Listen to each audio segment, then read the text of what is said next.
Kaburan makta indallah an taqulu ma la taf'alun kan gitu. Iya, Murka iya. Allah itu besar kalau mengatakan sesuatu kalau tidak dikerjakan.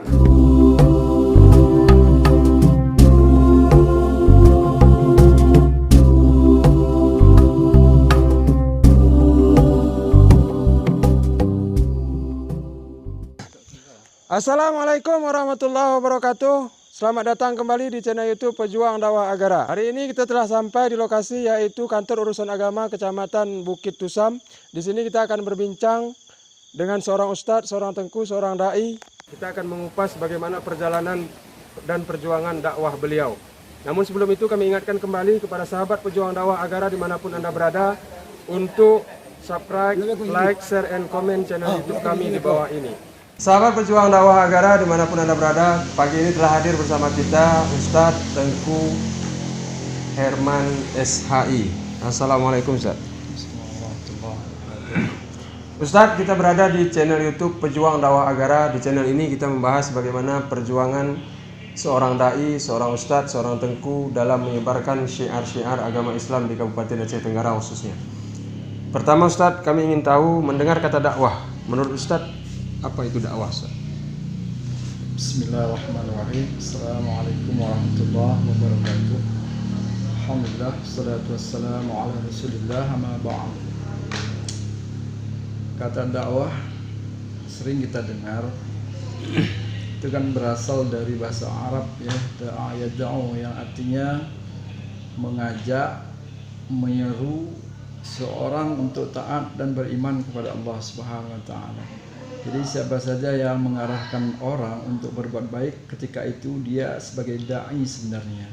Dai itu tidaklah seperti yang kita bayangkan harus ustadz, tapi siapa saja yang mengajak kepada kebenaran, mengajak kepada kebaikan, dialah disebut dengan dai.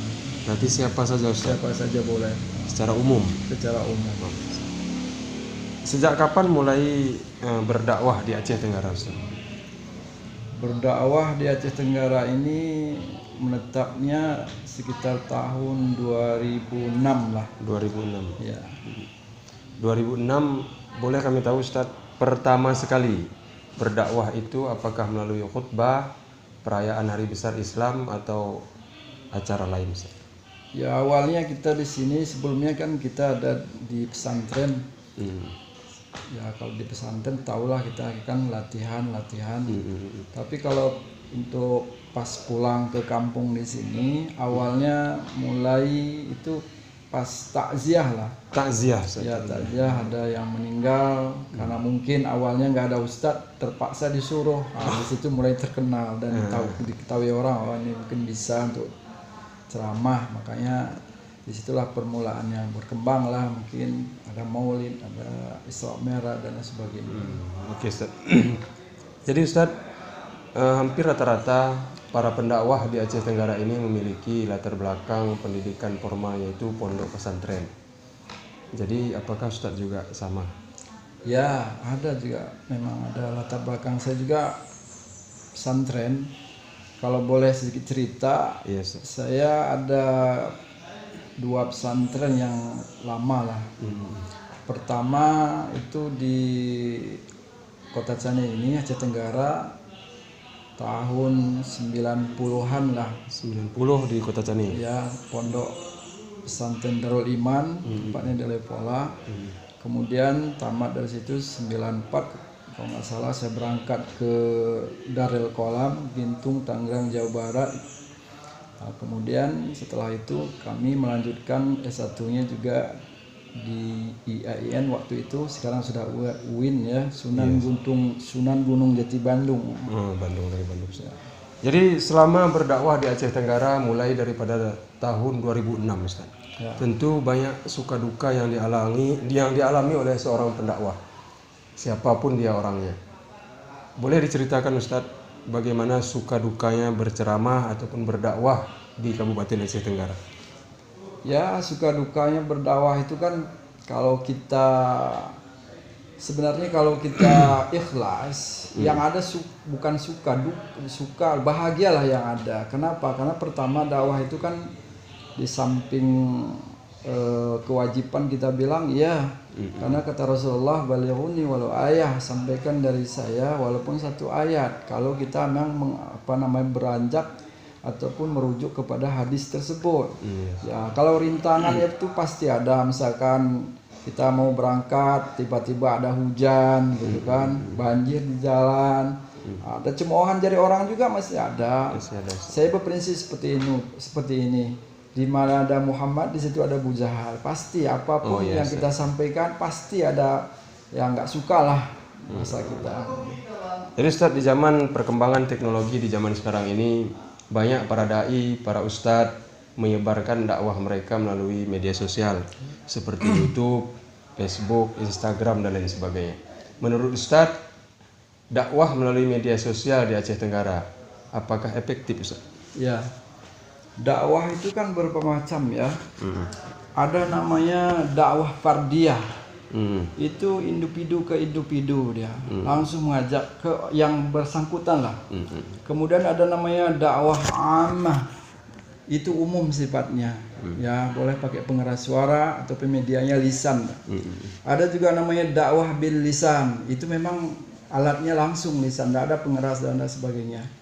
Ada juga dakwah bil hal, ya akhlak, keadaannya dia tampilkan di depan orang banyak. Ya, apa hobi orang itu dia pun ikut, tapi di situ dia menyampaikan ajaran seperti kisah Wali Songo itu kan rata seperti itu. Apa hobi orang, dia pun ikut di situ. Nah, disitulah dia masukkan akidah, dia masukkan syariat.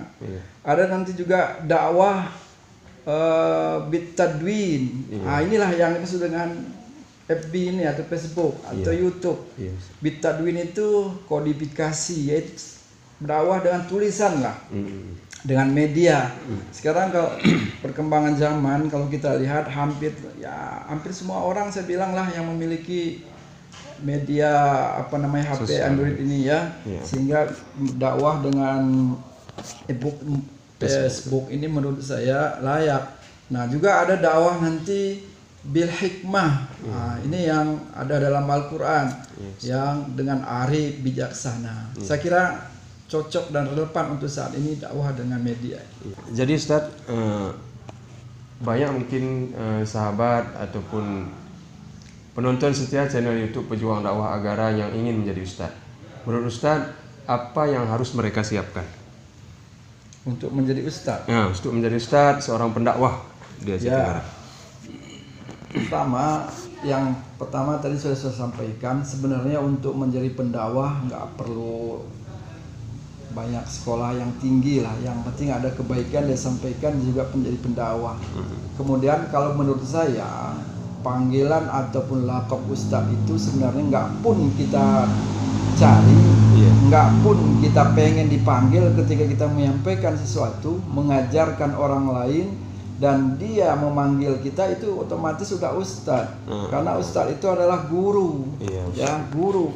Jadi secara otomatis dia pasti jadi guru, cuman bahasa Arabnya ustadz.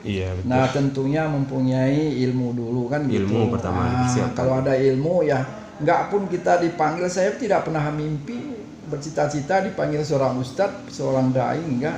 Tapi mungkin karena ada dasar sedikit dari ilmu agama yang dipelajari waktu ketika masih kecil, sekarang ada sebagian manggil saya ustadz gitu kan. Saya kira itu saja. Kemudian Ustadz, banyak para dai, para pendakwah itu memiliki jargon-jargon tersendiri, seperti misalnya kalau kita boleh ambil kata jamaah dan lain sebagainya, untuk menunjukkan kepada masyarakat tanpa melihat mereka pun, ketika mendengar suara mereka yakin bahwa itu masyarakat sudah kenal, itu suara Polan, itu suara Tengku Polan. Ya, saya kira itu boleh-boleh saja ya untuk memikat orang lain. Yang kedua, supaya orang lebih kenal, Ustadz ini gini ciri khasnya, gini. Kita pun ada panggilan misalkan ulama yang ada di pesantren di Aceh Tenggara kan ada panggilannya, ada beliau gitu kan. Betul. Beliau itu sebenarnya kalau kita kaji itu kan panggilan sopan, menghargai gitu kan. Betul. Nah, ini pun boleh saja kepada ada Ustadz, misalkan ada panggilan yang dia sampaikan atau menjadi ciri khasnya, ya boleh-boleh saja sekali gitu baik. Mudah nggak Ustadz menjadi pendakwah dikenal di kalangan masyarakat Aceh Tenggara? Oh ya, sebenarnya ini pertanyaannya sulit saya jawab. Kenapa saya tidak terkenal? Ya, saya tidak terkenal. Tapi kalau yang saya ketahui dari kawan-kawan, Iya Ustadz. sulitnya itu mungkin menjaga apa yang dia sampaikan sebenarnya.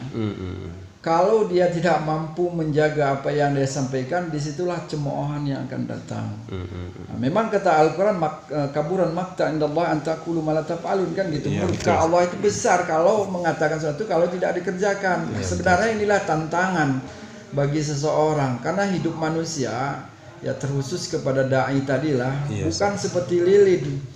Dia menerangi orang lain tapi dirinya korban. Iya, betul. Tidak, yang seia sekata itu adalah orang lain selamat, kita pun selamat. Maka sesuai dengan ayat itu, ku ampusakum wa ahlikum, jaga dirimu baru orang lain. Iya betul Ustadz. Nah, menurut saya seperti itu. Di masyarakat Aceh Tenggara ini Ustadz bisa dikatakan adalah heterogen Ustadz. Ya. Bermacam-macam suku. Jadi menghadapi masyarakat yang heterogen ini, metode apa yang biasanya Ustadz pakai untuk berdakwah di tengah-tengah mereka? Ya, kalau saya dakwah saya mungkin ada 3 yang sering saya sampaikan ya, metode. Pertama tadi secara umum juga ada, kemudian langsung juga ada. Ya, langsung berkomunikasi dengan cerita, membawa cerita-cerita kemudian kita sampaikan. Kemudian lebih sering lagi ya dakwah secara lisan lah. Secara lisan, karena mungkin itu ada sedikit kekuatan, kemampuan, kita sampaikan melalui itu.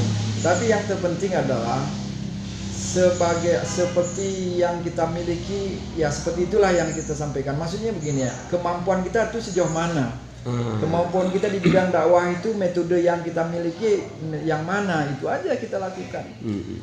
Yang penting usahakan, kata Imam Ghazali itu kan, sebelum kita menyampaikan, kita dulu yang mengamalkan. Itu yang pertama. Itu yang terutama. Jangan sampaikan kepada orang lain kalau kita tidak mengamalkan. Ta'muruna an-nasa bil birri wa tansawna anfusakum afala ta'qilun. Ini yang berbahaya. Iya Ustaz, betul Ustaz. Oke Ustaz, terakhir Ustaz, pesan-pesannya untuk penonton setia channel YouTube Pejuang Dakwah Agara Ustaz. Ya, pesan kami bagi kita, saudara-saudara saudariku dimanapun kita berada, ya mari kita dukung channel ini sehingga metode dakwah yang ada di Aceh Tenggara ini bisa mencerdaskan kita semua, bisa menggali ilmu bila kita tidak mengetahuinya. Saya kira itu saja. Oke Ustaz, terima kasih telah hadir bersama kami dalam bincang perjalanan dakwah di channel YouTube Pejuang Dakwah Agara. Sahabat Pejuang Dakwah Agara dimanapun Anda berada, demikian tadi bincang perjalanan dakwah kami bersama Tengku Ustadz Herman SHI. Mudah-mudahan apa yang beliau sampaikan dapat menjadi pelajaran bagi kita bersama dalam mengarungi bahtera kehidupan di dunia ini. Assalamualaikum warahmatullahi wabarakatuh.